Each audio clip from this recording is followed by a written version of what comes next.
Hi, welcome to live with food. நம்ம இன்னைக்கு 5 தோசை வகைகள் பார்க்க போகிறோம். பிகினர்ஸ்க்கும் இந்த வீடியோ வெரி யூஸ்ஃபுல்லாக இருக்கும். இப்போ வாங்க வீடியோக்குள்ளே போகலாம். வெந்தய தோசை பண்ணுறத பார்க்கலாம் வாங்க.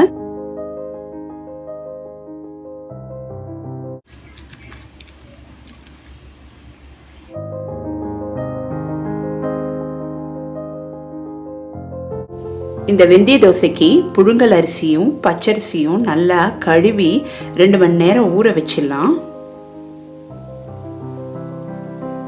இந்த பச்சரிசி சேர்க்கறதுனால இந்த தோசை நல்லா முருகலாக வரும். இந்த தோசையில் நம்ம மசால் தோசை, பன்னீர் தோசை, ஆனியன் தோசை எல்லாம் செய்யலாம்.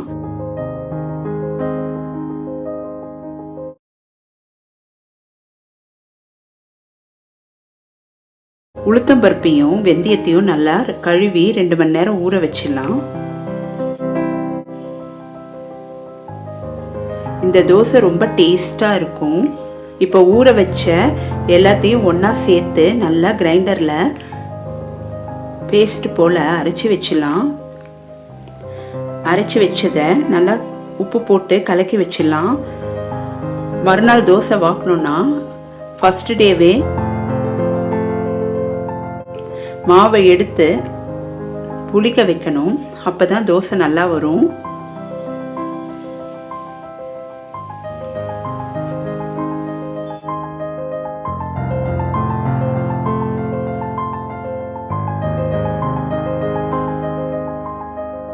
இப்போ மாவு நமக்கு ரெடி ஆயிடுச்சு. இதுக்கு ஒரு இரும்பு தோசைக்கல்லை எடுத்துக்கலாம். நான் இங்கே நெய் ஊற்றி தோசை வாத்துருக்கேன். டேஸ்ட்டு ரொம்ப நல்லாயிருக்கும்.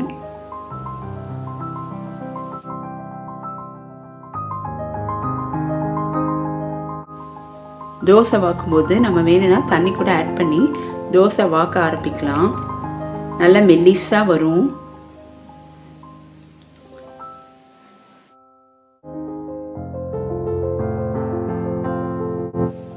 நல்ல கலர் சேஞ்ச் ஆகி வரும்.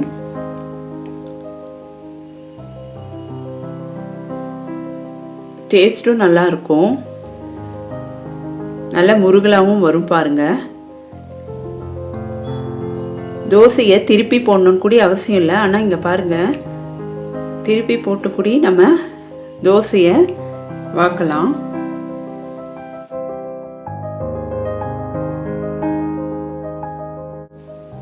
தேவையான அளவுக்கு எண்ணெய் இல்லைன்னா நெய் விட்டுக்கலாம். இந்த வெந்தயம் சேர்த்ததுனால இது உடம்புக்கும் குளிர்ச்சி, கலரும் நல்ல செவப்பா முருகலா வரும்.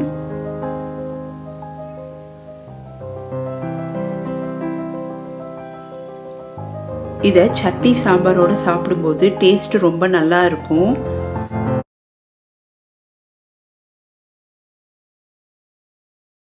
பன்னீர் மசாலா தோசை பார்க்க போகிறோம். இது ரொம்ப டேஸ்டியாக இருக்கும். வாங்க எப்படி பண்ணுறதுன்றத பார்க்கலாம்.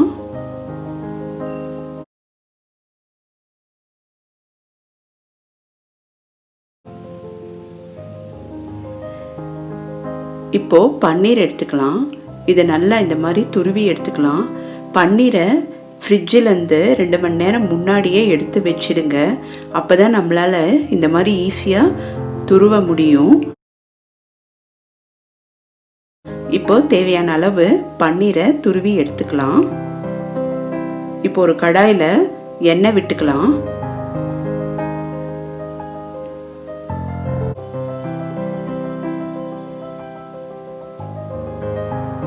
சோம்பு சேர்த்துக்கலாம். இப்போ சோம்பு நல்லா பொரிஞ்சிடுச்சு.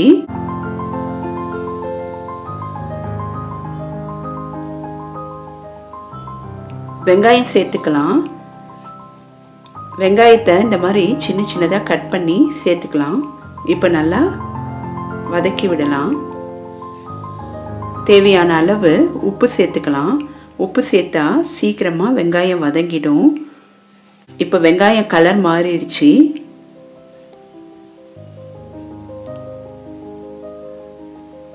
இப்போ வரமிளகாவை சேர்த்துக்கலாம். மிளகால இருக்கிற விதையெல்லாம் எடுத்துட்டு மிளகா மட்டும் ஆட் பண்ணியிருக்கேன்.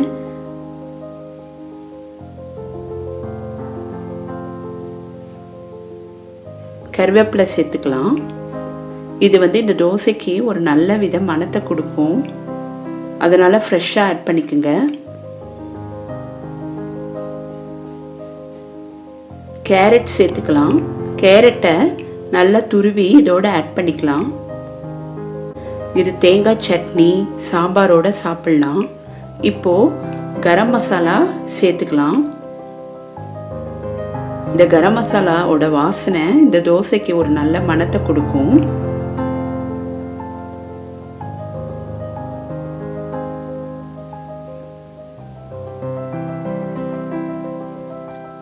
மிளகை நல்லா பொடிச்சு ஆட் பண்ணிக்கலாம்.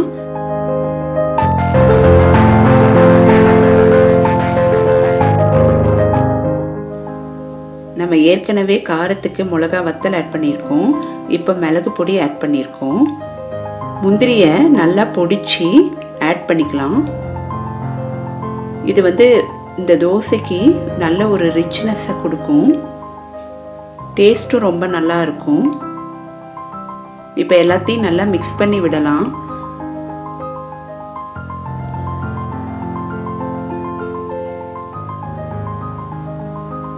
தக்காளியை நல்லா மிக்சியில் இந்த மாதிரி நைஸாக அரைச்சிக்கலாம். அதை இங்கே ஆட் பண்ணிடலாம்.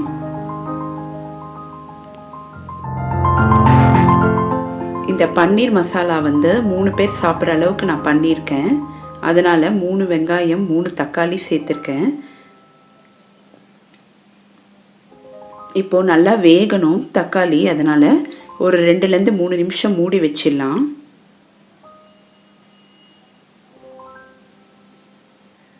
இப்போ நல்லா வதங்கிடுச்சு.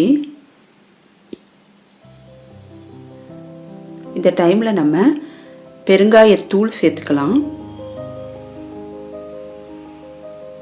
எல்லாத்தையும் ஒன்றா கலந்து விட்டுக்கலாம்.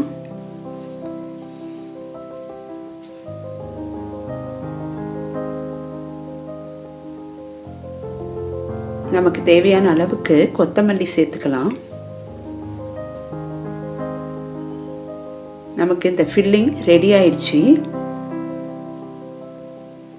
இப்போ நல்லா இலக்கி விட்டுட்டு அடுப்பை ஆஃப் பண்ணிடணும். அப்புறம் தான் நம்ம துருவிய பன்னீரை சேர்த்துக்கணும். இப்போ பன்னீரை சேர்த்துக்கலாம்.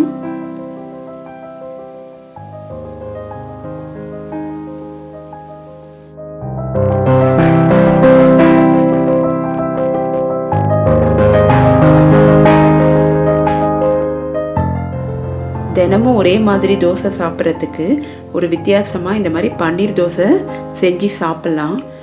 டேஸ்ட்டு ரொம்ப நல்லாயிருக்கும். இப்போ நமக்கு ஃபில்லிங் உள்ள வைக்கிறது ரெடி ஆயிடுச்சு. இப்போ நான் வெந்தய தோசை மாவு எடுத்திருக்கேன். இது ரொம்ப கிறிஸ்பியாக வரும் இந்த வெந்தய தோசை மாவு. இப்போ கல்லை அடுப்பில் வச்சிடலாம். நல்லா சூடாயிடுச்சு. இந்த டைமில் நம்ம தோசையை வாக்க ஆரம்பிக்கலாம்.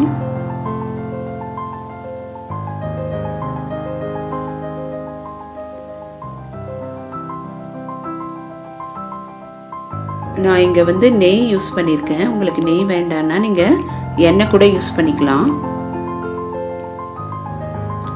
இந்த வெந்தய தோசைக்கு கலரும் நல்லா இருக்கும். பாருங்கள், லைட்டாக நல்லா முருகணும். அதனால் கொஞ்சம் பொறுமையாக பார்த்து செய்யுங்க. கலர் சேஞ்ச் ஆகும். டேஸ்ட் ரொம்ப நல்லா இருக்கும். இது இந்த டைமில் நம்ம ஃபில்லிங்கை உள்ளே ஆட் பண்ணிக்கலாம். நமக்கு எவ்வளோ வேணுமோ அந்த அளவுக்கு ஆட் பண்ணிக்கலாம்.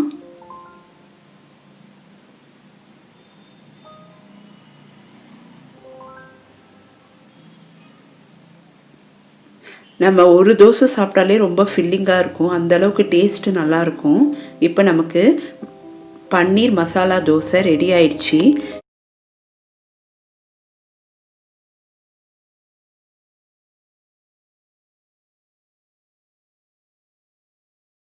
ரவா தோசை பார்க்க போகிறோம்.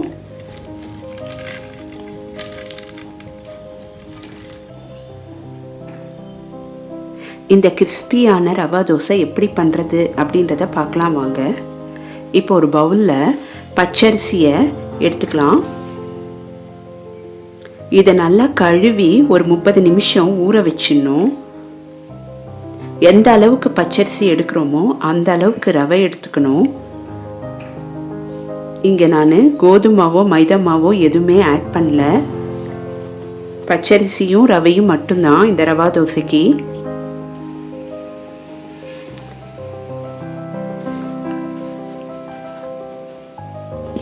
இப்போ 30 நிமிஷம் ஆயிடுச்சு. இப்போ மிக்சியில் அரைச்சிடலாம். நல்லா பேஸ்ட் மாதிரி அரைச்சிடலாம். இப்போ ஜீரகம் கொஞ்சம் ஆட் பண்ணி திருப்பியும் ஒரு தடவை அரைச்சிட்டு வந்துடலாம். இப்போ ஒரு பவுலில் அரைச்சி வச்ச மாவை விட்டுக்கலாம். இப்போ இதே மிக்சியில் நம்ம ரவையை எடுத்துக்கலாம். கொஞ்சமாக தண்ணி விட்டு ரவையும் மிக்சியில் அரைச்சிடலாம். ரவையை இதோட ஆட் பண்ணிக்கலாம்.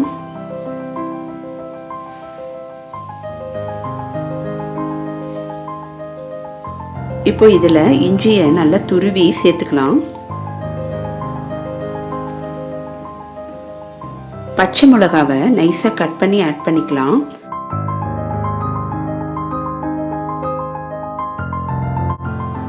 கொத்தமல்லி கருவேப்பிலை ரெண்டைத்தையும் சின்ன சின்னதாக பொடி பொடியாக கட் பண்ணி ஆட் பண்ணிக்கலாம்.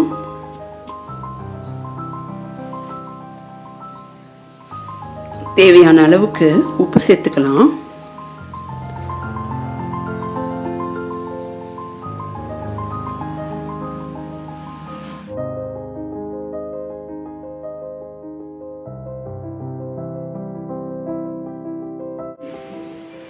நல்லா கலந்து விட்டுக்கலாம். இது சாதாரணமாக நம்ம வாக்குற தோசை மாவு பதத்துக்கு இருக்குது. ரவா தோசைக்கு இன்னும் கொஞ்சம் தண்ணியாக வேணும். அதனால் தண்ணியை கொஞ்சம் பார்த்து ஆட் பண்ணிக்கலாம். கொஞ்சம் தண்ணியாக இருந்தால் தான் தோசை நல்லா வரும், ரவா தோசை.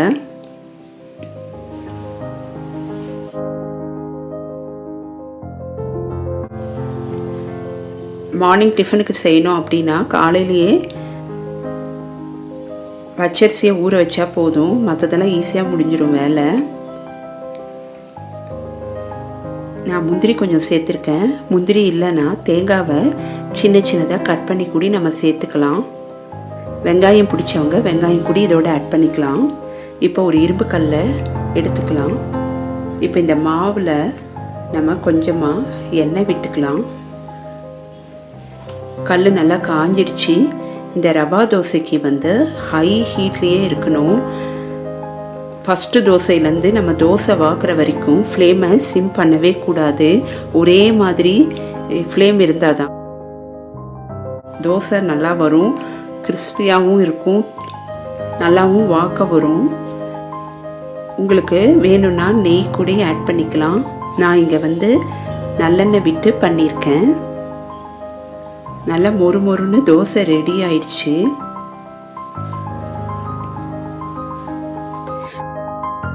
வீட்லேயே ஈஸியாக பண்ணிடக்கூடிய ஒரு பிரேக்ஃபாஸ்ட் ரெசிபி இது. ஈவினிங் டைமும் நம்ம பண்ணிக்கலாம். ஹெவியாக இருக்காது, ஏன்னா நம்ம மைதா மாவு எதுவும் சேர்க்கலை. பட்டு பட்டா தோசை வரும். எவ்வளோ சாப்பிட்டாலும் தோசை ரொம்ப நல்லா இருக்கும். சுட சுட சாப்பிட்டா டேஸ்ட் இன்னும் நல்லா இருக்கும். இதுக்கு தொட்டுக்கிறதுக்கு எதுவுமே வேண்டாம். இருந்தாலும் இது சட்னி சாம்பாரோடு சாப்பிட்டா டேஸ்ட் இன்னும் அபாரமாக இருக்கும்.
இந்த வீடியோவை லைக் பண்ணுங்கள், ஷேர் பண்ணுங்கள். மறக்காமல் லிவ் வித் ஃபுட் சேனலை சப்ஸ்கிரைப் பண்ணுங்கள். நெக்ஸ்ட் வீடியோவில் மீட் பண்ணுறேன். பாய்.